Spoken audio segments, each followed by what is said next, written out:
Señoras y señores, buenas noches y bienvenidos de nuevo en nuestro canal de YouTube.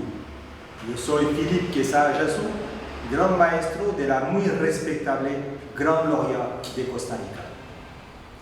Hoy tenemos el grato placer de recibir como invitado al señor Alan Salazar Castante, que trabaja desde más de 23 años en nuestra Asamblea Legislativa y que actualmente es subjefe de la Unidad de Seguridad. Desde el año 2018, bajo los procesos de certificación de la Asamblea Legislativa, se obtiene el título de mediador certificado en resolución alterna de conflicto. El señor Alan tiene una amplia experiencia académica, fue profesor, director de carrera de Derechos en la universidad, un amplio trayecto académico, por eso más bien lo felicito. Gracias. Y señores, vamos a empezar hoy con nuestra nueva charla intitulada Formas alternativas que promueven la paz social. Don Alan, ¿qué me puede decir usted hoy en día de la paz social? Buenas noches, el agradecimiento siempre por la invitación, por la oportunidad que se nos ofrece hoy para venir a hablar de un tema para mí importante y relevante en una época tan convulsa, tan falta de paz, podríamos decir, donde lo vemos reflejado muy constantemente en las calles, en las noticias, en los conflictos que se generan a lo interno de las familias, en los conflictos que se generan vecinales, en los conflictos que no paran y que se incrementan día con día a nivel escolar, colegial y demás. La paz social es un tema que se promueve mediante la Ley de Resolución Alterna de Conflictos aquí en Costa Rica, que entra en vigencia desde el año de 1998. Es una delegación, un poder que se le otorga a la Dirección Nacional, a la Dirección Nacional de Resolución Alterna de Conflictos, conocida como DINARAC, que es una dependencia del Ministerio de Justicia y que está directamente bajo la supervisión del Viceministerio de Justicia y Paz, donde tiene por objeto primordial promover la paz social. Ese es el objeto. Pero una pregunta así para empezar. Si es para promover la paz social, ¿podemos decir que no existe hoy en día la paz social? Si hay que promoverla. Desde mi punto de vista, se ha perdido la paz social. Tal vez hemos entrado en temas sociales muy conflictivos, hemos perdido tal vez valores importantes de nuestra sociedad, entre ellos tal vez el respeto, el diálogo, la capacidad de diálogo, la lealtad, la buena comunicación, que lastimosamente han erradicado esa vida armoniosa dentro de nuestra sociedad. ¿Y qué, según usted, promueve justamente esta ausencia de factores que podrían promover esta paz social o que promueve esta forma de violencia que existe hoy en día en nuestra sociedad? Considero importante la falta de formación. Considero que la ley llegó, se implementó, pero no se tomó con la seriedad que tal vez debió tomarse.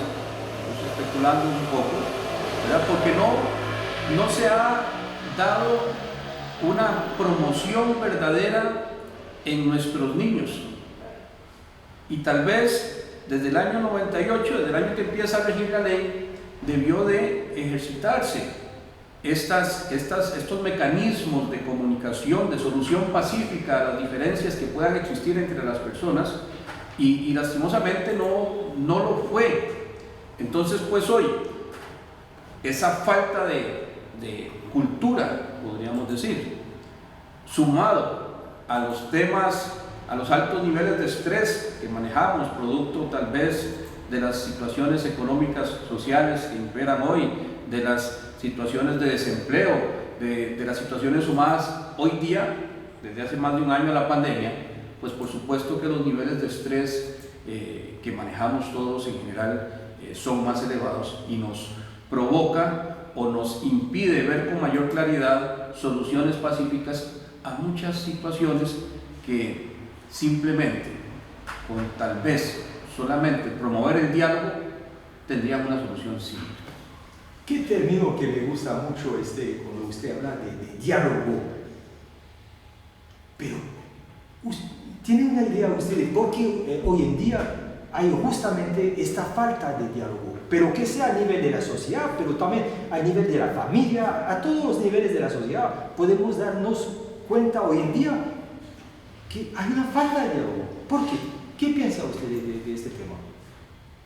Pienso que esa falta de diálogo es producto tal vez de los aspectos de la vida rápida que llevamos, que no nos permite sentarnos a hacer meditación sobre qué es lo más conveniente. Si lo vemos tal vez a nivel de familia, que es un punto fundamental dentro de nuestra sociedad y que de acuerdo a nuestra constitución política es la base fundamental de la sociedad, muy posiblemente el hecho de que ambos padres, padre y madre, tengan su empleo ante las necesidades económicas, que es lo típico hoy en día, pues se pierda esa interacción de la familia. Entonces nos volvemos muy individualistas. Eso nos lleva a tratar o a aprender a comunicarnos entre nosotros. Entonces cualquier conflicto, cualquier diferencia que se genere entre la pareja, ya es más difícil de solucionar.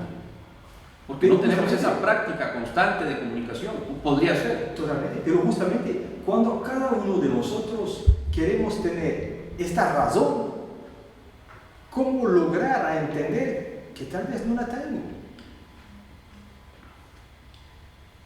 Es un tema, considero, de egocentrismo, de respeto a la opinión de las demás personas, que entra aquí un aspecto propio de la resolución alterna de conflictos.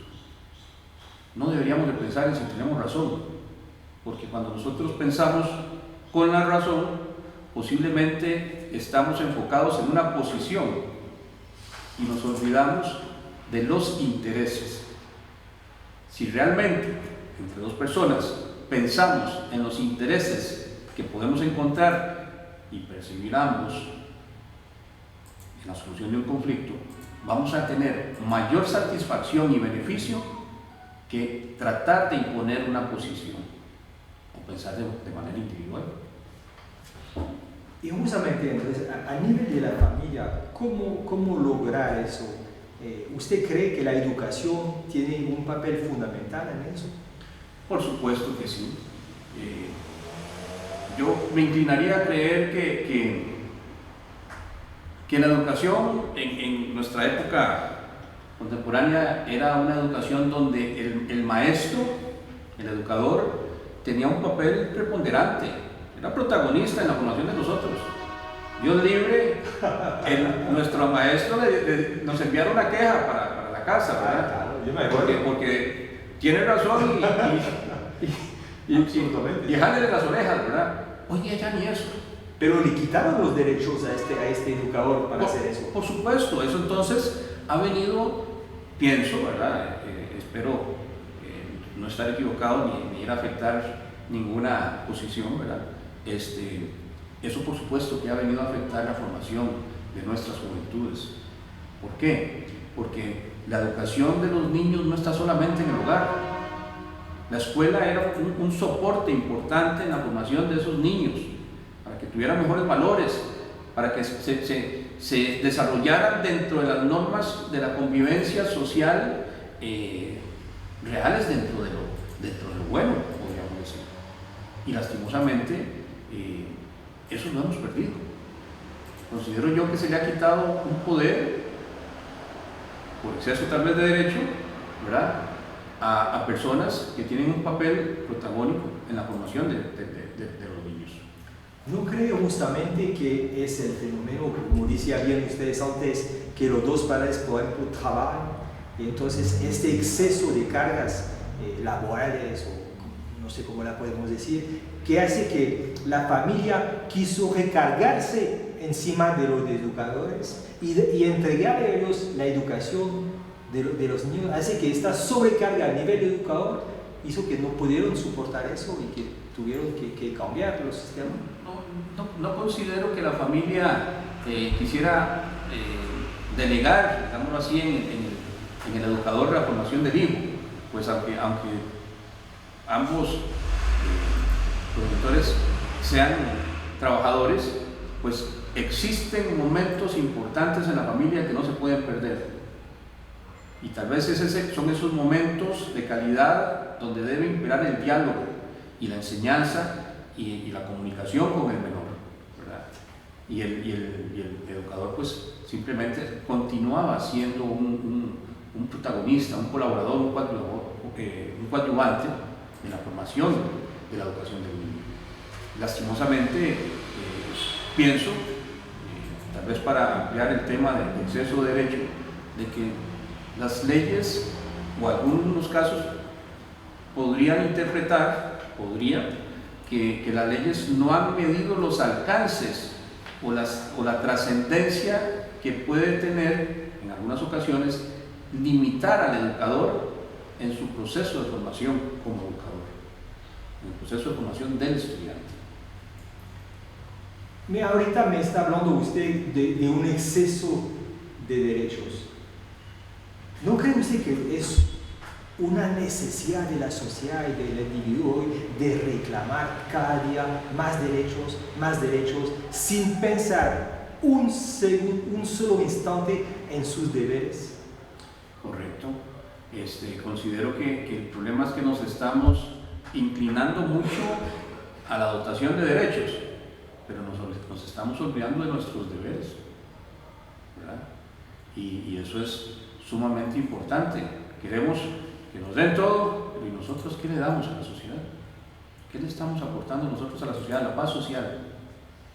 Estamos aportando cuando nos enfrentamos a un vecino de manera violenta.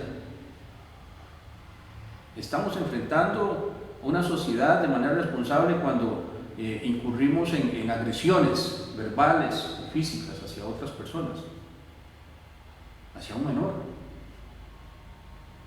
Sí, justamente antes de la entrevista estábamos hablando entre los dos de esta subida de violencia que existe hoy en día en nuestra sociedad, y lo vemos tanto en los niños, que en los adolescentes, que en los adultos.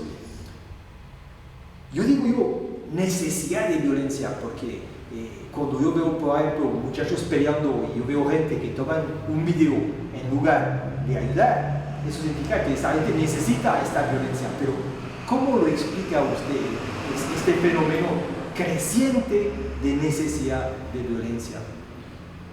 Más que explicar el fenómeno de la necesidad de violencia, deberíamos de tratar de buscar respuesta de por qué se ve la violencia y no se actúa ante la violencia. El ejemplo que usted nos menciona, los dos niños que están de edad colegial, que están agrediéndose fuertemente, y que hayan personas adultas mirando como si fuera un circo, lejos de actuar y separar a los niños, a los jóvenes, y tratar de explicarles las inconveniencias y las repercusiones que esa actuación puede tener, más bien los apoyan o se quedan sin hacer nada, que sería casi que lo mismo desde mi punto de vista que apoyarlos. Absolutamente. Entonces, ¿qué hacer?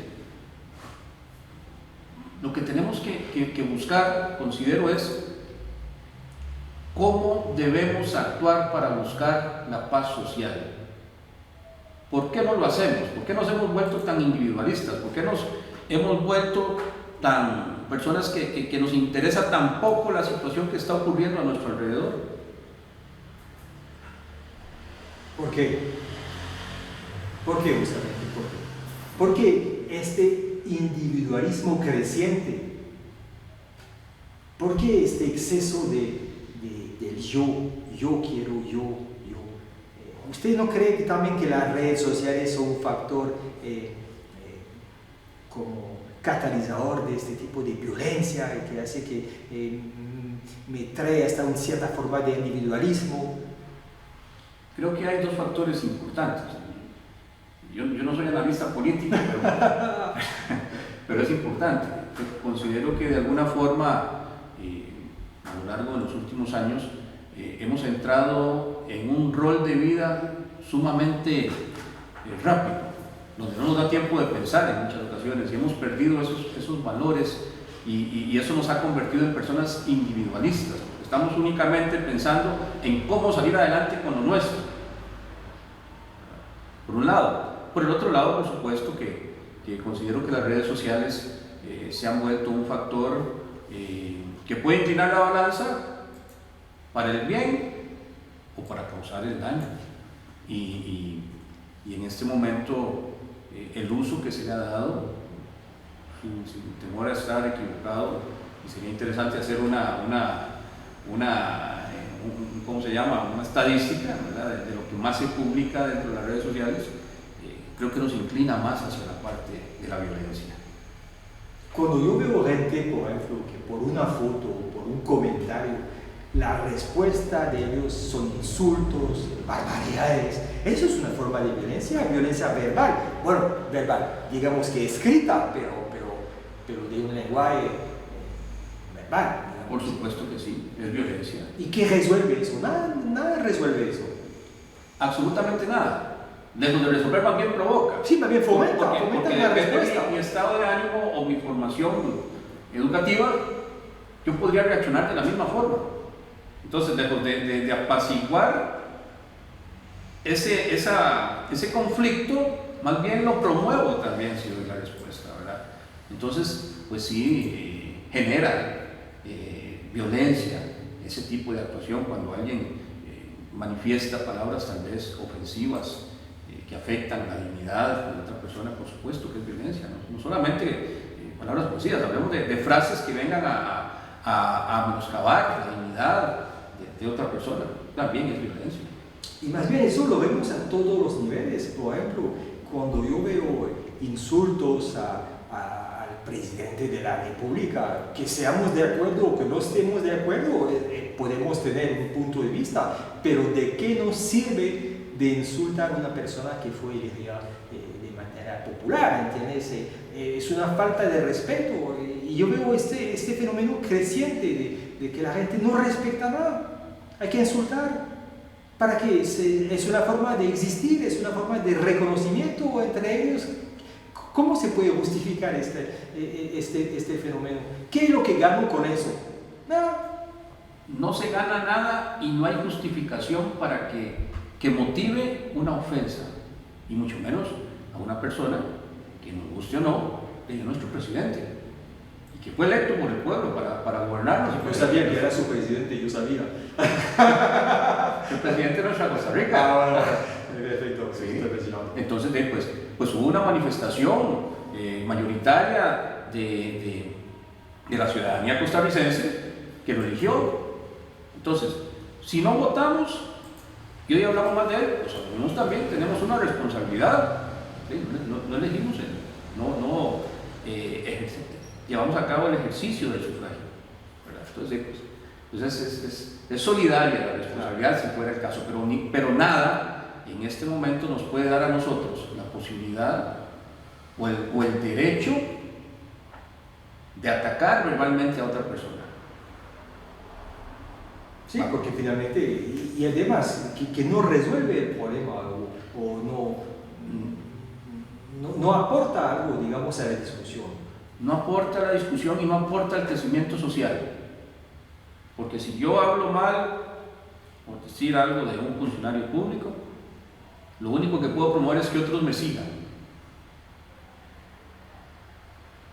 Y si otros me siguen, simplemente empiezo como la bolita de nieve a crecer y a generar mayor problema dentro del grupo social, dentro del entorno social.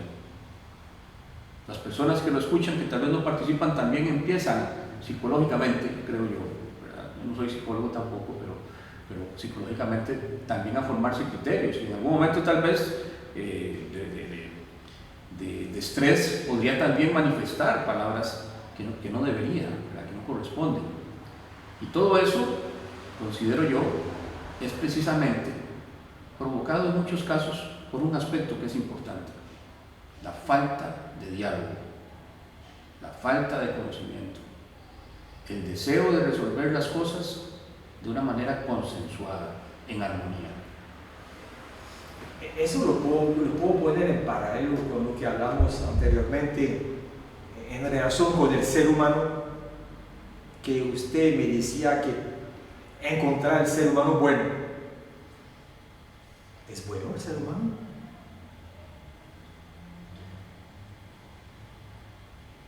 Existe el bien y el mal, la dualidad en la vida, ¿verdad? Como todo. Lo ideal del ser humano es aspirar a ser bueno. ¿Y por qué aspirar a ser bueno? Si yo tengo muchas más facilidades siendo malo. Es aspirar a ser bueno porque se supone, de acuerdo a muchas ideologías religiosas, sociales y demás, que deberíamos de aspirar a hacer las cosas con amor, con respeto, siguiendo una ideología de un ser supremo. Sin embargo, podría haber también personas que estén dentro de nuestro entorno social que podrían no tener esa conducta tan adecuada porque su formación de niño fue en un entorno de violencia. Entonces, yo le pregunto, un niño que nace y forma su infancia en un barrio de escasos recursos, donde sale a la puerta de su casa y lo único que ve siempre es una persona adulta vendiendo droga. Y tal vez esta persona adulta, con el tiempo, anda bien vestido, buenos zapatos, buen carrito. ¿Cómo se va a formar ese niño? Va a ver eso como normal. Absolutamente. Entonces, para él tal vez no sea malo, pero para la sociedad en general es un aspecto no conveniente, malo. Pero entonces, como me dice usted, si por la sociedad es algo malo, ¿por qué este fenómeno es fomentado, por ejemplo, en los canales de televisión? ¿Por qué, si es malo, por qué muestran películas o series o telenovelas que fomentan justamente actuación de la gente? Eso desde mi punto de vista es un tema netamente comercial, lucrativo, es lo que les vende en este momento. Ah, entonces, ¿es lucrativo lo malo entonces? Lucrativo. Ajá. ¿Verdad? ¿Por Sí. qué? Porque tal vez ya las novelas de hace 20, 30 años atrás, de amor, Ajá. ¿verdad? Ya no son tan llamativas. ¿Se perdió el amor? De alguna forma se ha transformado. Entonces lo que nos vende hoy tal vez es traer y mostrar la vida de un personaje conocido allá de país latinoamericano, la vida, por ejemplo, de Pablo Escobar. Y le aseguro que esa novela la dan y posiblemente un porcentaje bastante importante de nuestra población la ve, y me incluyo, la vemos. Pero la ve con deseo de parecer, o la ve con qué punto de vista de lo que hay que entender.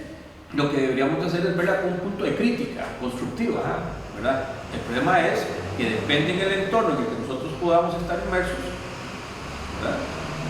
No es el mismo punto de vista que pueda tener usted y yo, el punto de vista que pueda tener una persona que ande en actividades similares a las que se reflejan en una telenovela de ese tipo, por ejemplo, donde se ve la violencia, donde se ve la facilidad, por ejemplo, para producir dinero, tal vez. Entonces podemos decir que cuando yo veo algo negativo en la televisión de violencia, me gusta y lo voy a ver. Lo he de ver. ¿Perdón? Sí, es que lo quiero ver, si hay violencia y maldad. Entonces, si es así, ¿Cómo lo junto con lo que me decía usted anteriormente, que el hombre es bueno?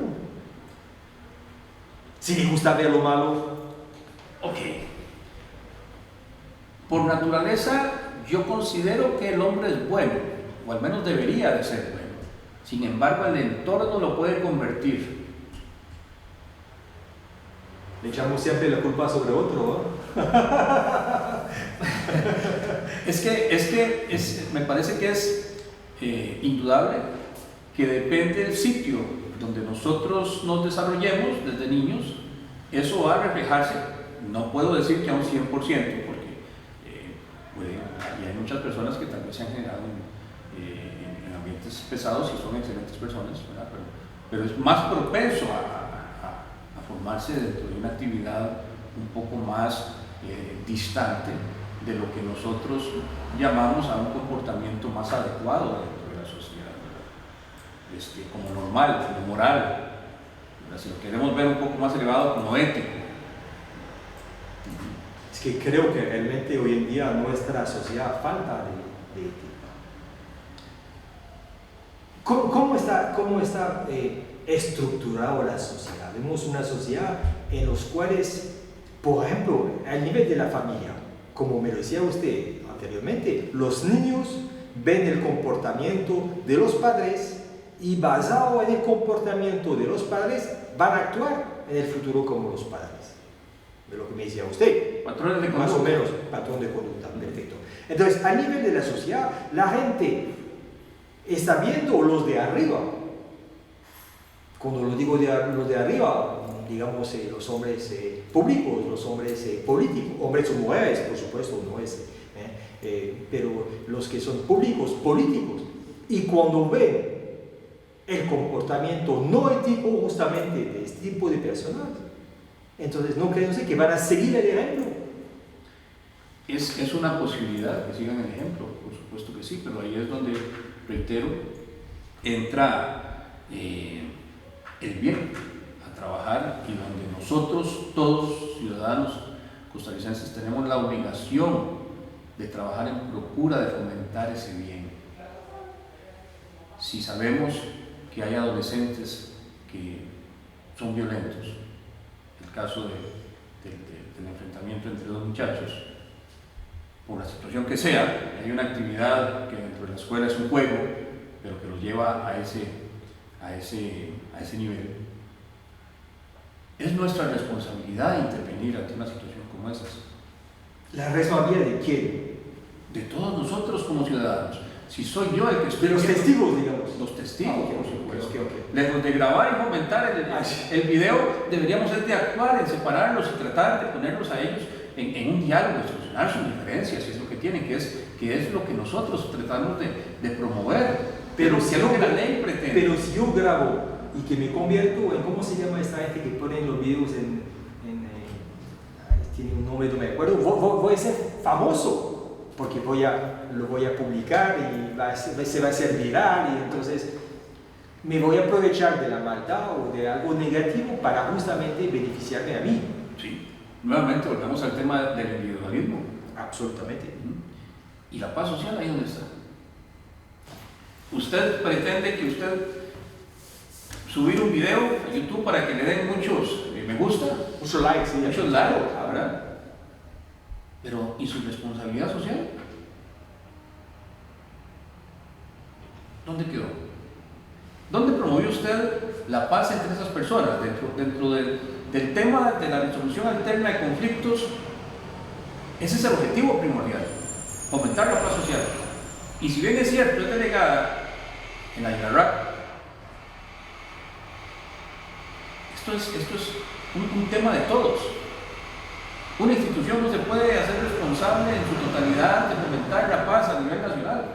Somos todos los que tenemos que entrar a jugar en ello, con la herramienta que sea, en la forma que sea, pero tenemos que ayudar. La pregunta mía sería más, ¿a quién realmente le importa la paz social?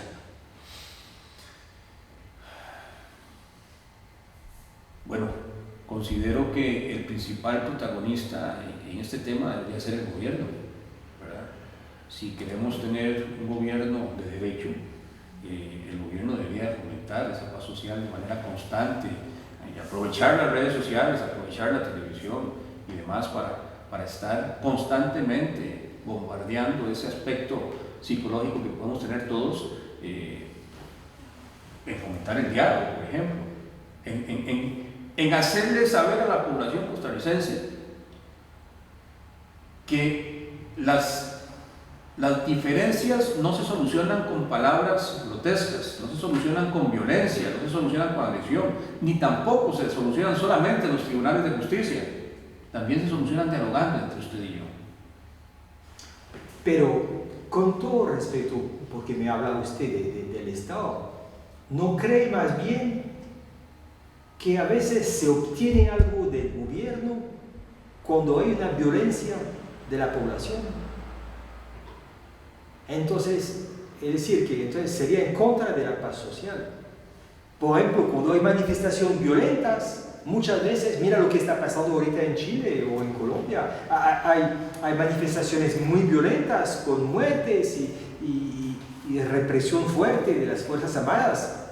Pro o en contra, no sé, no estamos hablando de eso, pero digamos que es algo que hacen para justamente que el gobierno actúe en base de esta violencia, digamos, del pueblo para retractarse. Si no había tenido esta violencia en la calle, el gobierno no había hecho marcha atrás. Lastimosamente, en muchas ocasiones, solamente, o pareciera, no puedo decir que solamente, pareciera que ese tipo de actitud es la que promueve que el gobierno eche atrás en algunos aspectos que tal vez la ciudadanía considera que son contrarios a sus intereses, ¿verdad? Nuevamente, cuando a lo que me refería yo anteriormente es como protagonista principal de promover la paz social debería de ser el gobierno y en segundo lugar todos nosotros, ¿verdad? Ahora, en relación al tema que usted menciona, pues aquí es donde entra también un tema que es fundamental, que es el diálogo. ¿Por qué se dan esas violencias? ¿Por qué se dan esos ataques? Por falta de diálogo. O tal vez inclusive podría existir el diálogo, pero hay incumplimiento de los compromisos, ¿verdad? Entonces, nuevamente, es de sentarse a conversar, ver los intereses de las partes involucradas y trabajar en pro de los intereses, no de la posición que uno u otro quiera tener. Estoy de acuerdo con usted y entiendo perfectamente su punto de vista, pero si lo queremos regresar a nuestra política costarricense, hace poco el gobierno hizo una mesa de lo que llamo una mesa de diálogo. ¿Y cuáles fueron los frutos de eso? ¿A qué nos llevó esta mesa de diálogo? No sé si realmente hubo algo positivo que salió justamente de tanto diálogo. Generalmente la gente se queda en sus posiciones. Hay una mesa efectivamente que podría llamarse diálogo, que es más de conversaciones, y al final, cada uno se queda en sus posiciones y no se adelantó. ¿No cree que muchas veces pasa eso? Por supuesto que sí, sí ocurre. Gracias a Dios, para bien o para mal, se implementó esa mesa de diálogo y se detuvo esa escalada de violencia que se estaba generando en distintos sectores de Costa Rica, ¿verdad? A lo cual nunca hemos estado acostumbrados, por lo menos yo nunca he visto tanta acción violenta. Bueno, sucedió. Por dicha, se detuvo con esa mesa de diálogo y hubo un acuerdo entre ellos. A hoy ignoro cuál ha sido los resultados del acuerdo, ¿verdad?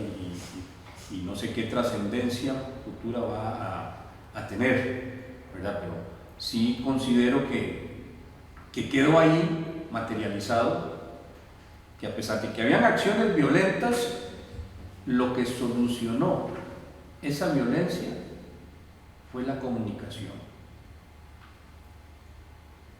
Entonces, existía violencia, sí, pero quedó claramente materializado que si las partes de manera voluntaria se sentaron, dialogaron y llegaron a un acuerdo, suspendió esas acciones violentas. Entonces queda demostrado que el diálogo funciona, que la buena comunicación funciona. Entonces sí podemos hablar de paz social, entonces sí podemos hablar de bien, de personas buenas. No me convenció todavía, pero vamos a ¿Ok? seguir. Sí, pero ¿y ese diálogo no cree usted que justamente, o digamos que esta violencia que hemos visto en la calle era el resultado de que el pueblo no se sentía escuchado? Entonces que tal vez se vino a esta mesa de diálogo y que tal vez pensó que lo iban a escuchar, entonces se calmó, pero ¿no cree que siempre hay una falta de entendimiento entre el pueblo y nuestros dirigentes? Como que si fuera que cada uno vive en un mundo aparte, en una burbuja. Bueno, término común ahorita con el COVID, entonces que cada uno en su burbuja, pero está el pueblo en su burbuja y está, digamos, el sector político en otra. Pues pensaría que hay que recordar que todos nuestros representantes políticos son eso, son representantes de la manifestación del pueblo, ¿verdad? Y constitucionalmente está establecido que ese vínculo entre el pueblo y el representante debe de ser permanente, ¿verdad? Porque al final nuestros representantes, es lo que se supone, van a llegar a materializar los intereses de quienes los eligieron, ¿verdad? Sin embargo,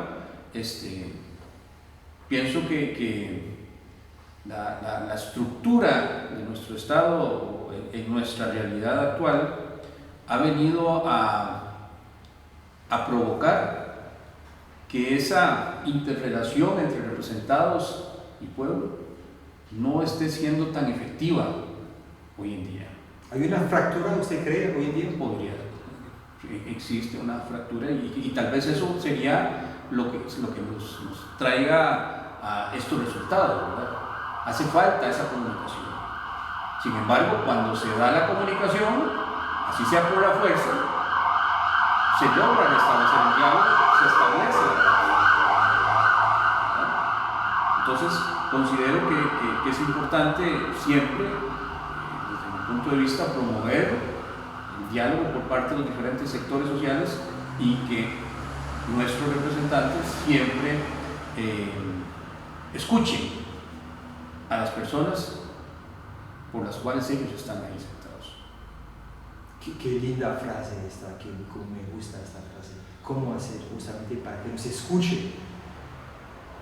Qué cosa más de... Vamos a hablar de un tema ahorita que es más del COVID, porque nos toca a todos ahorita, estamos con esta preocupación, esos casos que son crecientes cada día más. ¿Y usted cree que el diálogo existió en ese tiempo de pandemia con el pueblo, o no? ¿O que el discurso fue falseado? ¿O cómo percibió usted esta comunicación? En este tema sería muy fácil opinar hoy y poder decir no se actuó como se debió de actuar. Es que siempre es fácil, siempre. Creo que por ahí va tu pregunta, ¿verdad? Sería muy fácil opinar hoy. Pero ¿quién aquí en nuestra Costa Rica había vivido una etapa de crisis como la que hemos vivido de abril del 2020 a la fecha? ¿Quién sabía qué era lo mejor? Yo considero que, por supuesto, y sin lugar a dudas, las actuaciones que se han dado siempre han sido en pro o en busca de la mejor solución. No puedo decir lo contrario, ¿verdad? Pensando siempre en el bien. Por supuesto. Casado con el bien, ¿verdad? Yo sé. Y pues entonces, no podría yo, o tal vez hoy sería muy fácil decir si estuvo bien o estuvo mal, si ha habido engaño o no, pero no es, considero yo, el punto. Lo interesante es si actuó bien. Bueno, si actuó conforme a lo que se creía que debió de ser en su momento. Pensaría, ¿verdad? No soy parte de un grupo de trabajo, pero no puedo ser injusto y y venir precisamente a fomentar una mala comunicación o una mala dirección de lo que estoy diciendo por algo que ni he sido protagonista ni nadie ha tenido la experiencia de poder actuar en una situación como la que hemos tenido en los últimos meses. Entonces, desde mi punto de vista, ¿ha imperado el diálogo? Sí, lo hemos visto, a veces excesivo, ¿verdad? Cuando todos los días hemos tenido los reportes que de alguna forma considero han tratado de hacer conciencia en todos nosotros como ciudadanos para que tomemos las medidas preventivas como corresponde, ¿verdad? Y eso es importante.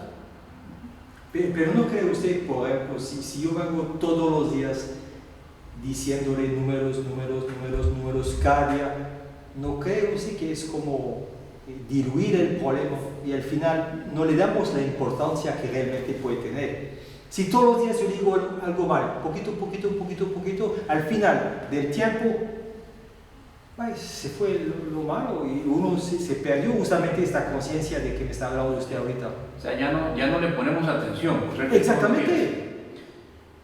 Pues, si todos los días si digo se muere 10, al final se murieron 10 y ya se acabó. Existen distintos perfiles de personas y eso lo sabe usted más que yo, ¿verdad? Y tal vez para algunos eso se vuelva rutinario y ni atención le pone. Rutinario es la palabra, ¿verdad? Sí. Pero para usted y para mí que actuamos tal vez con un poco de mayor responsabilidad y que pensamos en nuestra familia y que pensamos en nuestra Costa Rica, pues posiblemente nos interese verlo y eso no se nos vuelva rutinario, más bien nos vuelva preocupante. Y eso nos ayude a fomentar en que otras personas hagan conciencia, que es otro aspecto importante dentro de la resolución alterna a conflictos, el hacer conciencia de mis acciones. ¿verdad? Hacer conciencia de la necesidad de participar en ayudar al gobierno a que esto pare. Los protagonistas en este tema, ¿quiénes son? No es el gobierno, somos nosotros. De nosotros depende en realidad que esto aumente como ha aumentado o que esto disminuya.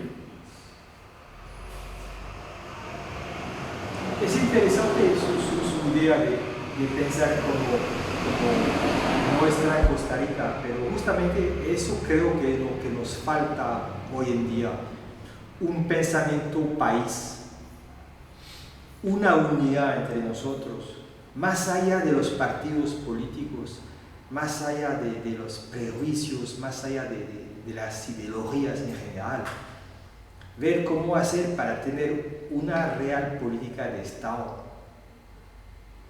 una idea país, que justamente podría ser este lazo con esta paz social, ¿tienes? Que podría ser los dos. ¿Cómo ve eso usted? ¿No lo ve un poquito difícil eso hoy en día? Un pensamiento país, pensamiento Costa Rica. Pues yo considero que es un pensamiento que debe prevalecer en todos los sectores. El problema es que existen dentro de nuestra sociedad sectores muy importantes, poderosos, y todos tienen intereses distintos. Entonces yo puedo promover un tema que favorece a un sector, pero resulta que al sector de aquel otro lado no le conviene. Entonces es difícil encontrar ese equilibrio entre las partes para poder avanzar, ¿verdad? Que ahí es donde entra nuevamente el tema del diálogo, de la comunicación, de buscar verdaderamente los intereses en pro de la colectividad, no de la individualidad. Pero justamente lo que hablamos anteriormente, este problema que estamos viviendo en esta pandemia, que hoy se está transformando en sindemia justamente, en la cual yo veo casi la crisis económica más grave que la crisis de salud. Se me dice los sectores que no quieren hacer esfuerzos, pero justamente si podremos lograr tener una idea país, un pensamiento Costa Rica, es el momento de cada uno, de cada sector, de hacer esfuerzos. Por supuesto. Vamos a perder todos, por supuesto, estamos perdiendo todos. Hagamos un esfuerzo común, porque realmente es para ganar todos al final. Pero eso sí me revuelta cuando como dice usted, escucho que hay sectores que no quieren hacer esfuerzos. Sí, hay que hacer esfuerzos todos. Yo considero que deberíamos de olvidarnos de los propios intereses, nuevamente. En la medida que Costa Rica avance y esté mejor, vamos a estar mejor todos. Exactamente. Entonces, ese es el proyecto. Sí. Es el proyecto a nivel macro. Sí, a el nivel país macro. esté bien. Y en la medida que nosotros logremos que nuestro país esté bien, pero es un pensamiento país. Eso es lo que deseo. En la medida que logremos que el país avance y esté bien, posiblemente nosotros de manera individual vamos a vivir mejor. Y vamos a empezar a poder dar la lucha con mayor facilidad en la búsqueda de esa paz social. Vamos a poder entender que la mediación, la conciliación o el arbitraje son métodos que vienen a solventar las diferencias que nosotros tenemos y que sí, es simplemente con promover el diálogo. Exactamente, eso es. ¿Cómo hacer justamente para, siempre yo hablo en los diferentes temas de un despertar de la conciencia, pero realmente es eso. ¿Cómo lograr despertar la conciencia del ciudadano para que tome justamente conciencia de que hay que hacer algo? No hay que quedarse solamente en su sillón viendo televisión, viendo partidos de cualquier deporte o viendo telenovelas. No, hay que hacer algo. Hay que movilizarse para este pensamiento país. ¿Qué hacemos para Costa Rica? Porque mira, antes estamos hablando de los derechos. Perfecto, estoy totalmente de acuerdo con usted que necesitamos vivir en un estado de derecho, en el cual estamos viviendo y que son normales. Pero los deberes, háblame usted hoy de los deberes. ¿Quién habla de los deberes? Es un término que se perdió de moda. Ese término, lamentablemente, nos hemos vuelto tal vez personas que solo nos gusta recibir. Exactamente, así es. ¿Y qué damos? ¿Qué le aportamos? ¿Qué estamos aportando realmente? Bueno, ahí es donde entra el tema de hacer conciencia. Alguien me decía que la palabra correcta es concienciar. Concienciar. O concientizar, ¿no? Hacer conciencia de nuestros deberes como ciudadanos. Y en todo el esplendor de la palabra. Hacer conciencia de cuál debe ser nuestro aporte para que nuestro Estado mejore en una época tan difícil como esta, ¿verdad? Bueno, unos dirán, ¿cómo que puedo aportar yo si mi trabajo tengo? Tiene razón. Entonces, los que tenemos que ver qué aportamos más para que el otro pueda salir un poco más adelante, para que también en la medida de sus posibilidades pueda aportar. Exactamente. Por ejemplo, a nivel país y a nivel social. Y nosotros, lejos de enfrentarnos en discusiones, de entrar en conflictos por problemas vecinales, por problemas familiares, lejos de entrar en eso, deberíamos de hacer conciencia de la paz que requerimos nosotros mismos como personas, y que la única paz que podemos encontrar es promoviendo maduramente la paz, el diálogo, la comunicación, el ser asertivo, el tener empatía, el aprender a escuchar, para poder buscar darle solución a nuestras diferencias por medio del diálogo. ¿Cómo lograr cambiar el chip de la gente? Porque eso es. Considero que ese chip tiene que empezarse a trabajar desde la enseñanza primaria, que ha sido, pienso yo, una debilidad. Desde la enseñanza, fomentar más la enseñanza. Eso es como cuando nosotros estudiamos para una carrera profesional. Pero llegamos al final de la carrera y solamente cuando terminamos tal vez bachillerato o licenciatura nos dan un cuatrimestre de un curso que se llama ética. Y otra vez volvemos a hablar de ética y probidad cuando nos vamos a incorporar al colegio de profesionales, que nos dan un repaso y nos hacen un examen. Eso realmente fomenta la ética. Tener en 3 años y medio de carrera un curso de no sé cuántas horas a nivel de colegio profesional, un curso de 4 meses, 2 horas por semana. Eso realmente fomenta la ética en un profesional. No, eso es solamente para quitarme la culpa, entonces se lo doy. Entonces, a manera de ejemplo, a manera comparativa, a nivel universitario nosotros deberíamos de tener en cada cuatrimestre al menos una clase que hable de ética, para que realmente la persona haga conciencia de lo que significa ser un profesional, tener un título universitario. Igual opera dentro de la sociedad. ¿Cómo podemos hacer que un niño crezca con valores fuertes si les damos un cursito y después los dejamos a la libre? No, el niño hay que darle, hay que formarlo desde la escuela, del colegio, para que cuando salga del colegio llegue a la universidad con mayores valores y traiga arraigado todo ese tema de la importancia de la comunicación, de la importancia del buen diálogo, de los resultados que da el ejercicio de estas facultades, podríamos decir, de estas bondades que podemos nosotros desarrollar, ¿verdad? Por supuesto que eso va a hacer mejores personas. A nivel comparativo, lo veo así entre universidad y vida, ¿verdad? No sé si se forman, se pueden formar. Es una cuestión de formación, ¿verdad? Y estamos en un momento oportuno. Y considero yo que si tenemos una ley aprobada desde el año 98 y hoy estamos viendo mayor violencia que en aquellos años, posiblemente hemos quedado mal. El impacto que tenía que dar esa ley no fue el esperado. La trascendencia de esa ley en la sociedad no ha dado el resultado, ¿verdad? ¿Eso es un fracaso de la ley? Yo considero que hay un fracaso. Yo considero que sí. Habría que entrar a hacer también un análisis de cuántas personas resuelven estos conflictos por medio de estas herramientas. Pero yo pienso, viendo lo que sucede, que hace falta no solamente el fomentar que vayamos a una casa de justicia, el fomentar que conciliemos en un proceso judicial, no, hace falta promoverlo. ¿Por qué? Promocionar, claro. ¿Por qué? Porque yo les aseguro que si nosotros salimos a la calle y escogemos 10 personas que van caminando ahí, nadie va a saber lo que es. Totalmente de acuerdo. Estoy casi seguro. Y son muy pocas las personas que lo conocen. Entonces ha faltado esa promoción de la paz social realmente, ¿verdad? Como dice la ley, la promoción de la paz social por medio del diálogo. Muy bien. ¿Cómo resuelvo yo un conflicto con usted?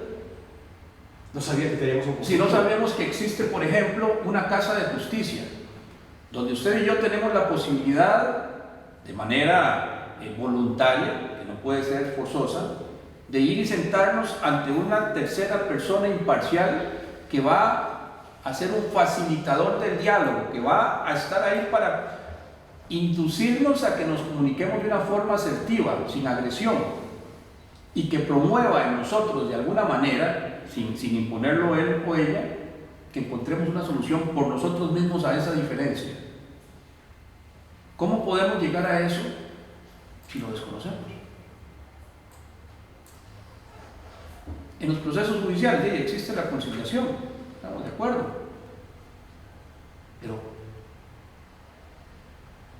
funciona, se promueve la conciliación. Sería interesante ver los casos a nivel judicial que se inician y que se da la posibilidad de conciliar y que llegan a conciliar. ¿Cuántos se resuelven por conciliación y cuántos llegan hasta el final? Exactamente.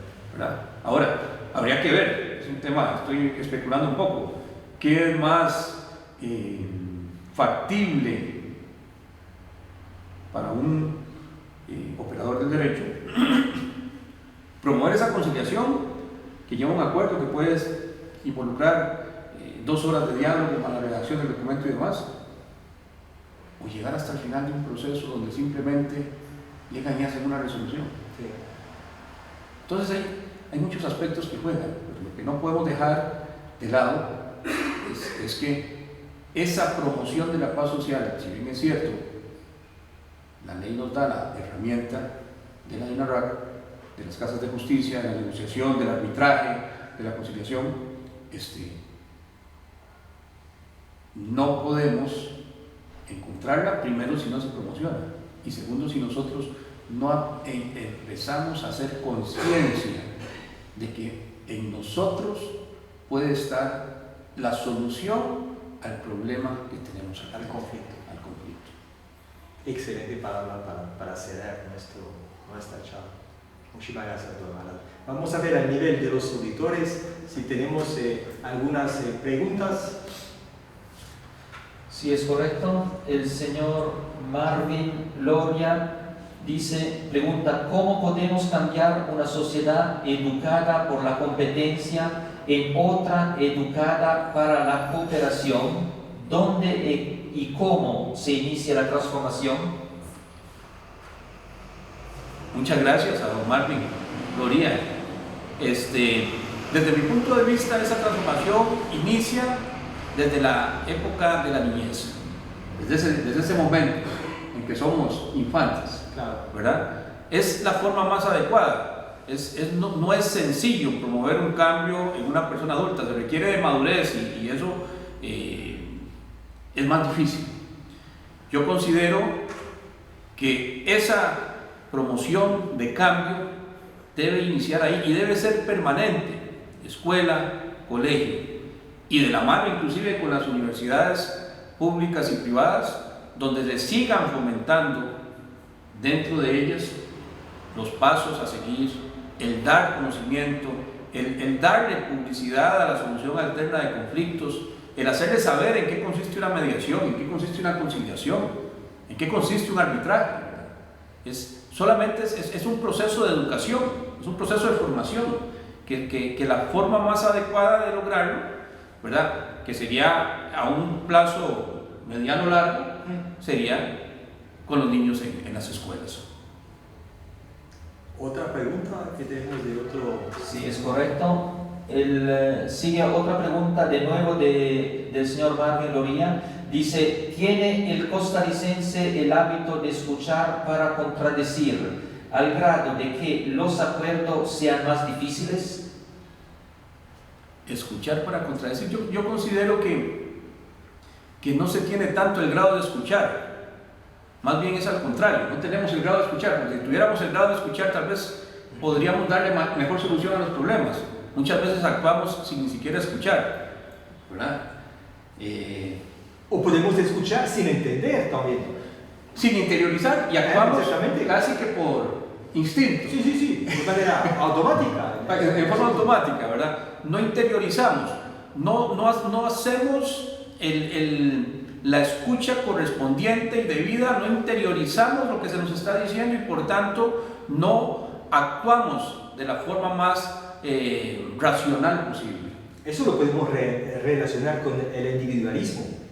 Por supuesto. Siendo yo individualista no me interesa, entonces escucho, pero no me entra absolutamente. Eso yo lo relacionaría con el individualismo, que va aparte dentro el egocentrismo y la parte, por supuesto, dentro de estar simplemente bajo una posición de ganar. Sí, así es. ¿Verdad? De ganar. Es lo que digo yo y se acabó. Eso es una posición. Lo que la otra persona piense no me interesa.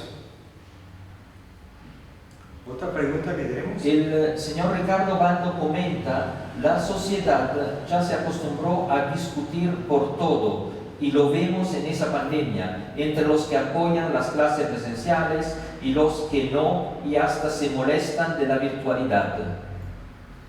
Pues es correcto, lamentablemente siempre va a haber divergencia de criterios, ¿verdad?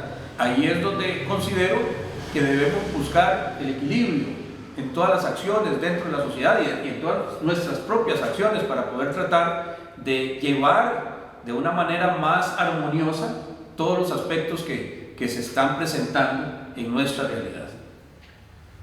Bueno, aquí tenemos una última pregunta de don Marvin Loria. Él indica, los grupos presentan los temas y ocultan los intereses. En el diálogo se ocultan los verdaderos propósitos. ¿Cuál es el modo de asegurar un moderador capaz de equilibrar los criterios? Qué pregunta más difícil de contestar, ¿sí o no? Se les No, por favor, no, es usted el moderador, yo no. ¿Cuál es la forma más sencilla de encontrar un moderador? Bueno, Yo considero que es una pregunta pues muy subjetiva, ¿verdad? La única forma de poderlo buscar y promover es identificando, en primer término, el interés común. Que exista el interés común y la imparcialidad, la objetividad. ¿Ok? Tenemos unos pequeños comentarios que, por ejemplo, Juan Carlos Orue Resquín nos desea las buenas noches y nos saluda desde Paraguay. Y también Entonces, nos manda... bienvenidos a nuestros hermanos y amigos de Paraguay. Muchas saludos desde Costa Rica. Y también se reporta don Fernando Gutiérrez diciéndoles simplemente buenas. Y don Jorge Polinares, buenas noches, un saludo fraternal. Ricardo Bando, ya que hizo el comentario anterior, dijo gracias y muy buenas noches. Y nos saluda desde Punta Arenas, Costa Rica. Bueno, muy bien. Don Alan, muchísimas gracias por su charla de hoy. Estuvo un placer de haberlo recibido aquí en nuestro templo principal de la Gran Logia de Costa Rica. Espero verlo pronto y me gustó su positivismo de estar convencido del bien del hombre. Debemos pensar más en eso, debemos entender.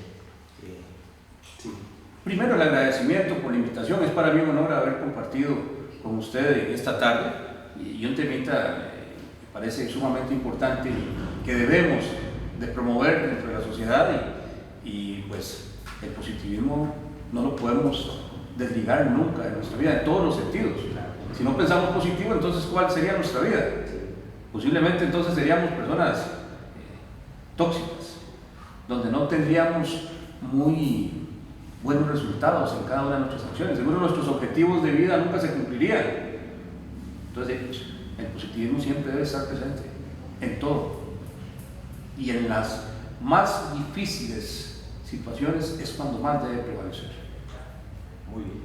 Excelentes palabras para clôturar esta charla. Muchísimas gracias, Donald. Gracias. Señoras y señores, muchísimas gracias por estar con nosotros esta noche desde la muy respetable Gran Logia de Costa Rica. Un fuerte abrazo a toda la gente que nos acompañaron hoy y deseamos verlos pronto en un nuevo programa de nuestro canal YouTube.